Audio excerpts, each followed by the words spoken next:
I'm going to do it with flair. What's that? Harvey has What's flair. that?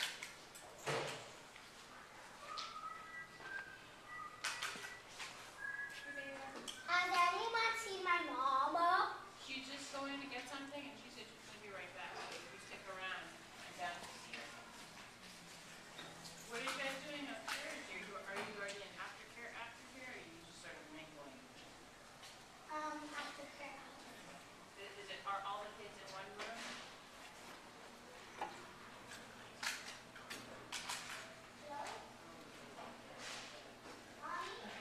On a couple of points. So what happened? Why are we in like this crisis in California, and why are we in this crisis here at our school? And the first piece really has to do with how the governor has decided to withhold monies for public schools. And shame on him. I mean, I think that has been a big part of the downfall here in our district. So what is happening currently in San Francisco Unified is that the board and the superintendent are trying to find ways to keep us fiscally solvent and sovereign from this period. Because if we can't prove that we can pay for the next 2 years, the state will take over the school district. So they're trying to find ways right now to make sure that we're fiscally sound and as a district. Like Oakland got taken over because they were in the red. So they won't let you operate like that. And you have to prove that you can pay for the next 2 years. So with the projections that the district is currently negotiating with the unions, is that we're at $113 million as a downfall. What does that mean for us in the next 2 years? So it hit us in terms of our budget. Not extensively. We actually got a couple things in a good way, but it's hitting us in different ways, and we'll talk about that in a second. One of the things that's affecting us in terms of cuts is the STAR status. So we were a STAR school for the last 5 years, and so now this year, even though we're going to phase out slowly out of STAR, the first thing that was phased out was the site support sub that was here, Mr. Joseph, and that position didn't appear this year. And so next year they were going to take out something else and slowly phase us out. Well, this really cut us, pretty much was a shortcut. There was no money, 8 STAR schools got cut. We were one of them. And part of that was because we're doing well, we got cut, but also because we no longer have Title I status. Title I is based on the social economic status of the school's community, and we have to be at least at 50% free and reduced lunch. We no longer have had that actually for the last 2 years. We've been kind of under this radar. And so since we don't longer have that percentage, we're close, we're at 47, they no longer look at our school getting that type of Title I federal funding.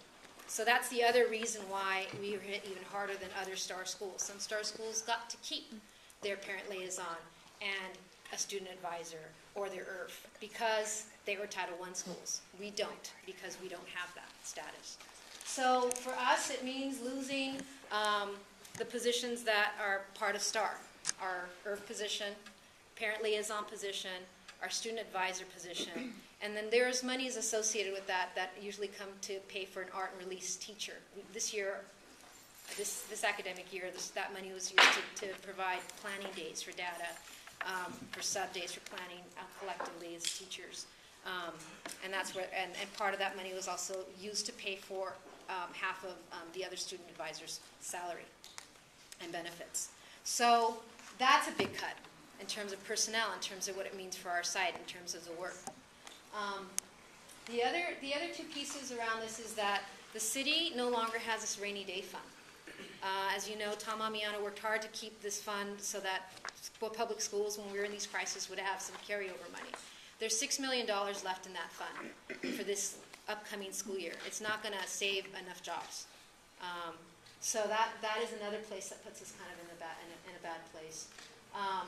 The hope, because we have to give them hope, I always think of Harvey, is that is this community. This past weekend we had our silent auction. I think we actually, if I'm right, this is probably one of our highest earning silent auctions, even in this financial crisis that we have in California. So that's hopeful around how our community's rallied. The other piece is the work that Friends of is doing in terms of fundraising, kind of more aggressive ways of looking at fundraising. And then the last piece is our community partners, MUMC, certainly the merchants of Upper Market, Castro, have been super generous with supporting our efforts here, and just the greater community in terms of fundraisers, and we'll talk more about that in a bit. And then, like I mentioned, STAR is part of is associated with Title I, so that's part of the law. So I'm going to keep going.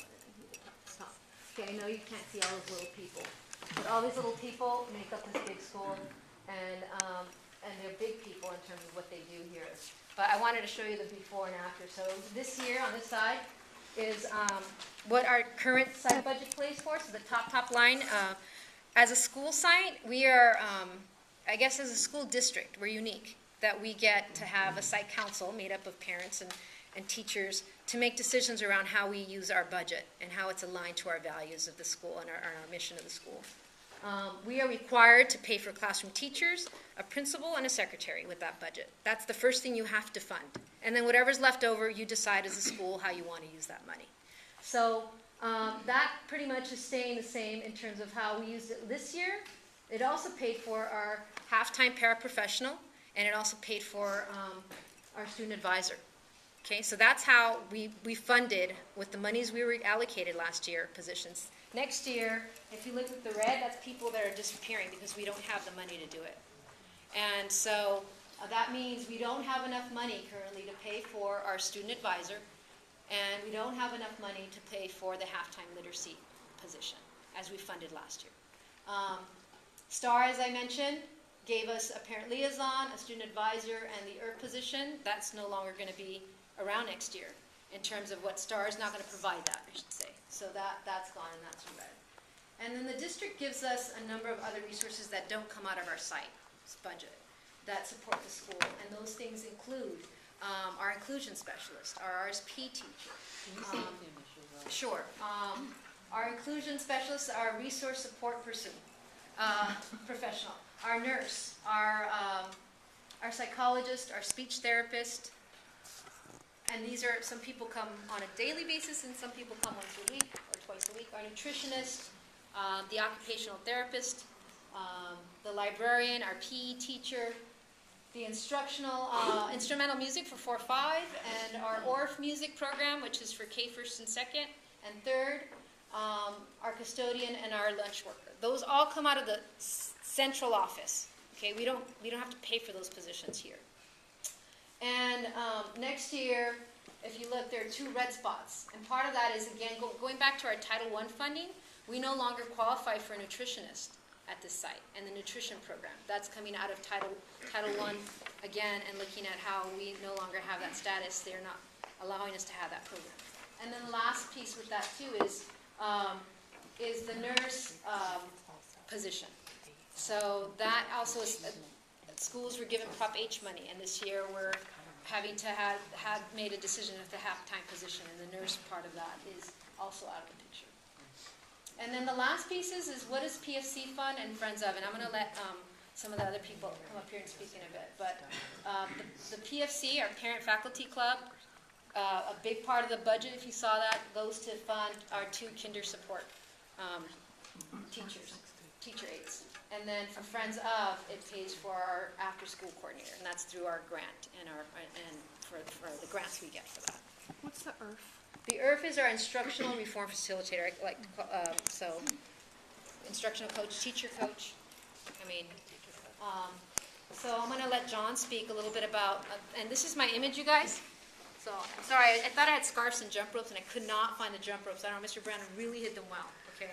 But so this, I just want you to get this visual. Like, this is the PFC. Okay, it's one branch or one braid of this school, and then I'll talk a little bit more about some other stuff. So come up and talk about the Friends of. Okay.